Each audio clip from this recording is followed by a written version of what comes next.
What's up, it's me, Jenny B, and I am back. Oh my gosh, thank God. I'm back. You didn't think I was gonna come back, did you? Neither did I. This is my first outside videotaping, so excuse me if I'm a little dim from my personality.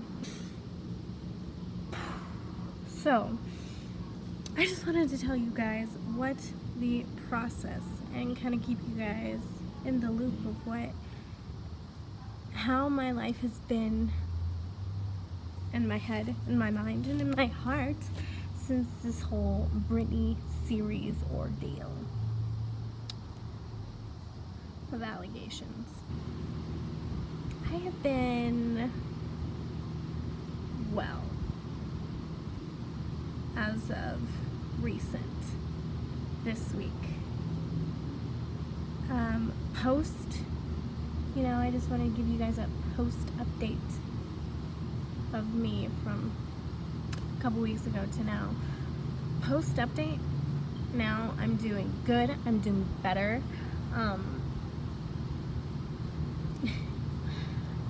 It sent me back a bit of a lot because it was a actual trigger.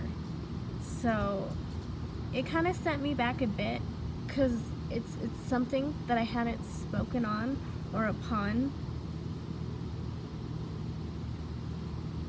to anyone really, except for like a small handful of people at all before, expressing it to you guys. So I've never processed my feelings the way editing and making this whole video did to me. It was really therapeutic in a very high-tech way because you have to understand, I haven't seen therapists since this aftermath because this whole ordeal, whatever you want to call it, what had happened, it did give me real PTSD. It's kind of like how when people from the military, they come back from war and they're really hyperactive and hyperactively aware of their surroundings and think that they could be attacked in at any time. In a weird sense that may not make sense to you, it makes sense to me because everything of the signs of the symptoms of PTSD this experience had given me. So because I haven't been able to process it because brainwashing is insane. Okay, that's just a lot. And when your body is chemically imbalanced like that, the emotions are everywhere, all over the place, and it, making that video, it's kind of like cognitive therapy, kind of like making you look back at what you had went through, understand, forcibly process it, and kind of that's what this whole series with you guys did for me.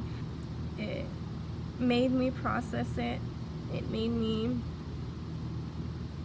understand it in a new way that I hadn't done before, which I thank God. I don't think I regret doing the video.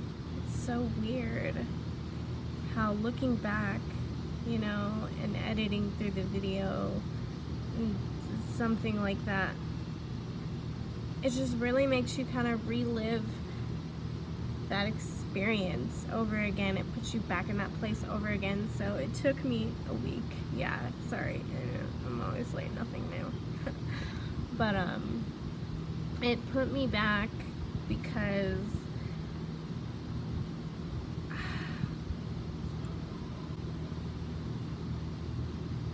we're just gonna roll a little clip that I had luckily I just wanted to share with you guys in the moment because it was a lot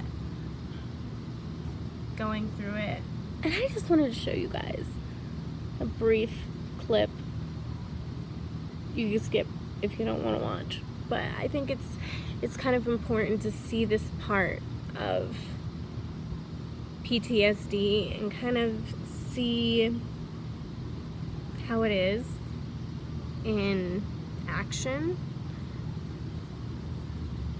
because I know a lot of people who live around others with PTSD who may not know how to help somebody in a state of manic from PTSD. And I hope maybe this clip can maybe give you a brief insight. These things are very real to me. It's not just like some YouTube story time, or this is like you can consider it like my diaries. This is kind of how I look at it.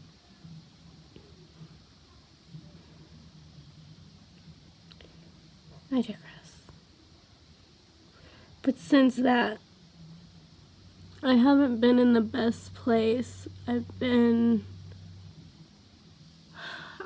really know. I guess I've just been backtracking in a sense.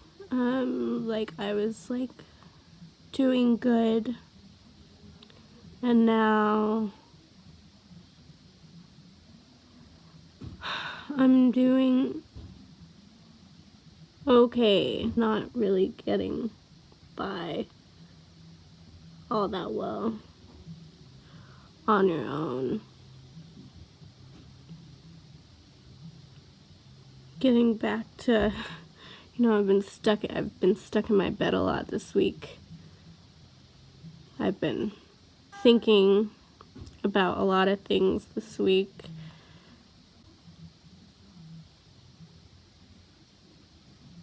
Because it puts my emotions in a confused state of mind again. It puts me in a very traumatized state. It's a lot for me to manage because I'm not sure how to manage it, because I've never really managed it. I've just kind of tucked it away and hope I never would have to talk about it again, that I did. And I'm glad that I did, because I got an amazing response. But with that being said, I don't think I was as prepared for how I would feel after. I didn't think. I always try to pretend and act and think like it never affected me as much as it did, because I try to act like the way everybody else does. It didn't happen. I just want to break down. I just want to break down. Because I hate the way it makes me feel. I hate the place it takes me to. I can't understand and process it. I've been like sad and depressed and in my bed all week, and I've been trying to get back to normalcy, but it's been a real challenge.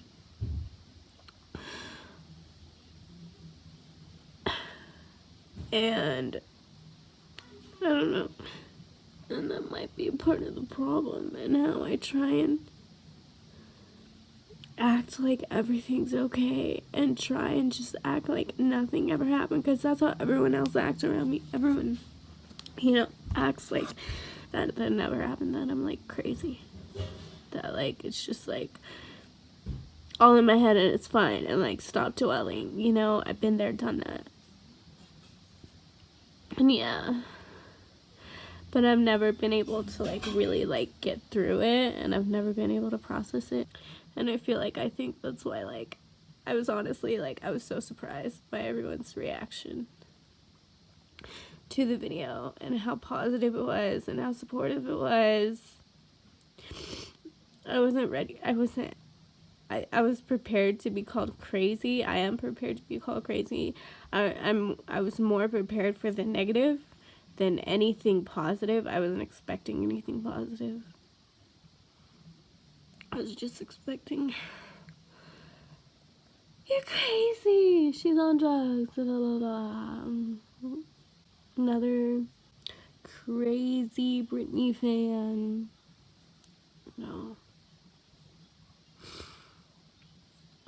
I've been trying to get back to a space of me.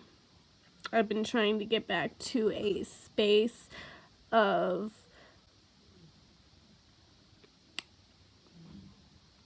who I am, and who I am is not what traumatized me in the hospital. It's not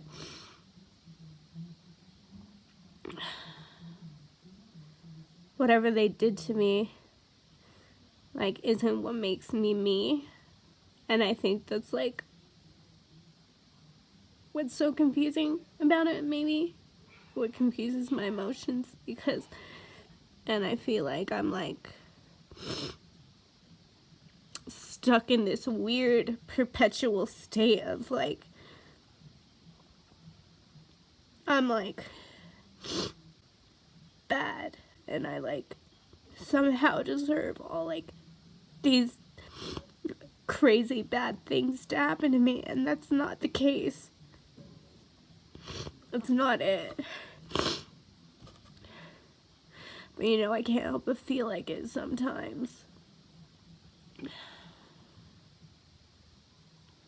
And I wanted to share it to anybody else, you know, out there who feels like that it's really important that you know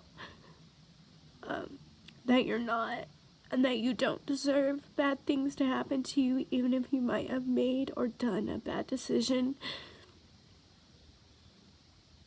That it's not your fault. You're not bad. You're just not.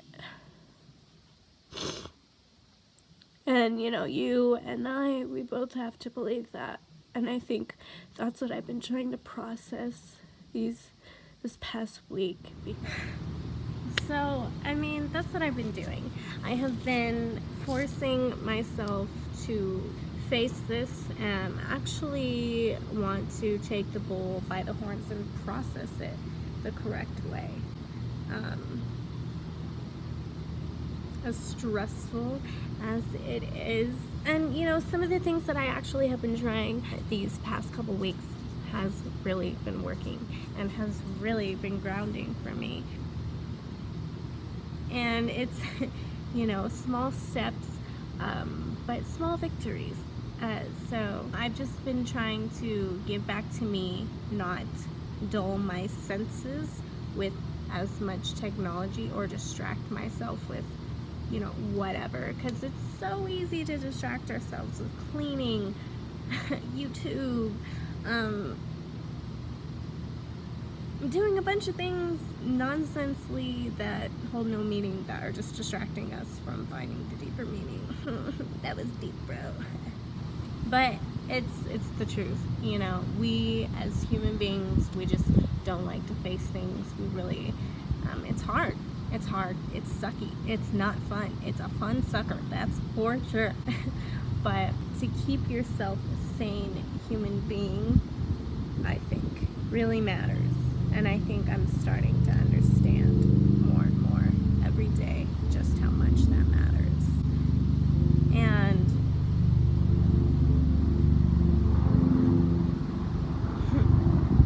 you know, it's starting, I've been starting little, like I said, little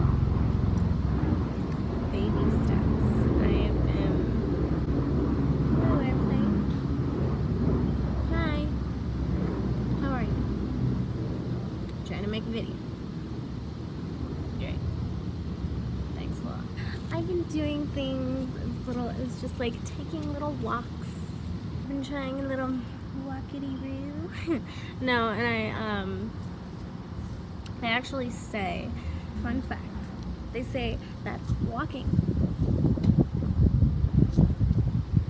the foot's impact during walking actually sends pressure through the arteries that significantly, and it stimulates the blood flow to your head. Walking actually helps me give the sense of a clear-headed, clear mind, clear brain, if you will. It actually helps me think, and actually if you walk, it stimulates all parts of the brain, and it lights up all parts of the brain, and it helps you think more clear-headedly and make better decisions and not think as much with your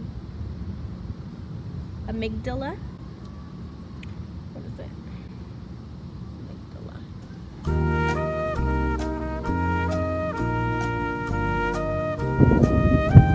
Definition of the amygdala.